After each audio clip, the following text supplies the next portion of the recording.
ఏరా కూర్చో. ఏంట్రా? అక్క ఒక చిన్న రిక్వెస్ట్ అక్క. చెప్పేంటో. అక్క ఏమది? చూపిస్తా అక్క. ఒక కార్ ఉందక్క, చిన్న కార్ కొనిస్తావక్క? చిన్న కారే కదా, కొనిస్తాలే.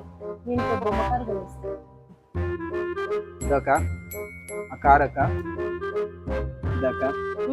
బాగుందిరా అక్క ఎంత అనుకుంటున్నా అక్క అది? ఎంత? 300 crores అక్క. రీసెంట్ గా మన టీవీలో యాడ్ చూసాం చూడక్క. 300 crores? ఓ పని చెయ్యి, అనంతపూర్ నమ్మేసేయి, రాసిస్తా. అదేంటక్క అంత మాట అనేసావు? 300 కోట్లే కదక్క. రే, నువ్వు కోరిండే కోరిక ఏందిరా? నువ్వు కోరిండే కోరికకి నా సమాధానం అది. అట్లంటావు ఇట్లంటావు, అడగడానికన్నా హద్దులు పొద్దులు ఉండాలా. తీసినంటావక్క? తీసిచ్చేకి ఇంకేందిరా, అనంతపూర్ అమ్మేయి.